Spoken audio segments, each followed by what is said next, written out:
J'ai toujours pensé que le métier de l'architecte est provisoire. C'est-à-dire, on est ici pour organiser une situation dans laquelle les gens ont été expropriés de leur capacité de faire de l'architecture. Ils ont perdu un langage. Alors nous sommes là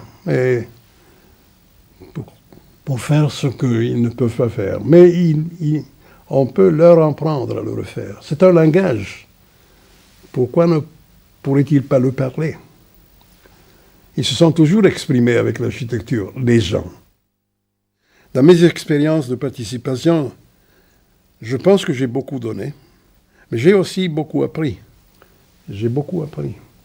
Parce qu'on a commencé à parler, je faisais des croquis et les gens disaient si c'était exactement ce qu'ils pensaient ou non. Ne croyez pas que je pense qu'ils savent tout, ils ne savent rien, ils sont aliénés comme les architectes. Mais le procès de participation, c'est exactement un procès de désaliénation réciproque. Lorsqu'on est là-dedans, on comprend immédiatement qu'on est tous aliénés et il faut faire un effort pour sortir de cette aliénation et comprendre les choses exactement comme elles sont.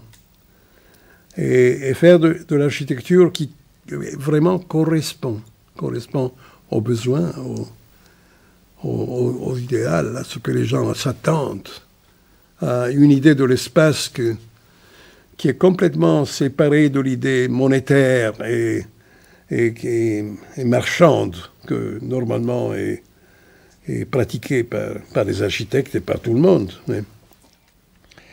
Et à Terni, c'était une usine pour la production de l'acier. Et pendant le fascisme, ils avaient bâti un village qui était dans très mauvaises conditions.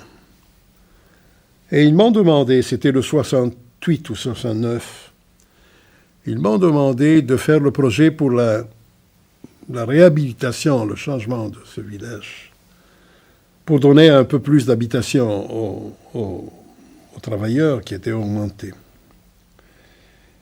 Et moi, j'ai dit, d'accord, mais je veux le faire. Je ferai ce travail si vous acceptez de le faire avec la participation de futurs utilisateurs. La réponse avait été très insouciante. Ils ont dit, mais oui, c'est joli, la participation. C'était le 69. J'ai dit, d'accord, alors la première chose, c'est que la participation va être organisée sérieusement. J'aurai un sociologue qui va m'aider pour organiser la rencontre. Et vous, de la direction, vous ne participerez pas.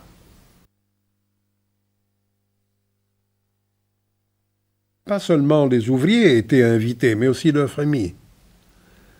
Leurs femmes, par exemple, qui étaient celles qui avaient une conscience plus précise de l'habitation et de ce qu'elles voulaient. On a commencé à parler. Ils ne parlaient pas de choses génériques, de choses... Ils parlaient de leurs besoins.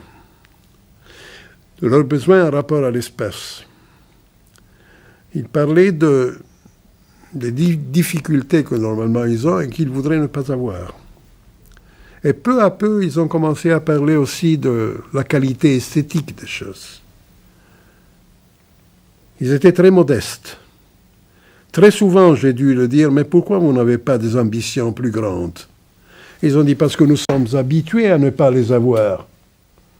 Parce que jamais on a pris en considération nos ambitions. On est habitué au minimum. J'ai dit, mais ce n'est pas le cas ici. Hein. Vous pouvez demander le maximum. Et à un certain moment, un des ouvriers m'a dit, écoutez, nous avons besoin d'un morceau de terre et on veut l'avoir en face de la cuisine ou en face de la salle de séjour. Et j'ai dit, mais au moment où vous avez dit que nous sommes d'accord que les maisons seront à 3 étages, il y a des logements qui sont au 3e étage. Comment je vais vous faire ce contact direct avec le terre? Un d'eux m'a dit, si vous me demandez comment travailler l'acier, je peux vous dire tout. Le problème qu'on vous a posé, c'est un problème d'architecture. C'est à vous de le résoudre.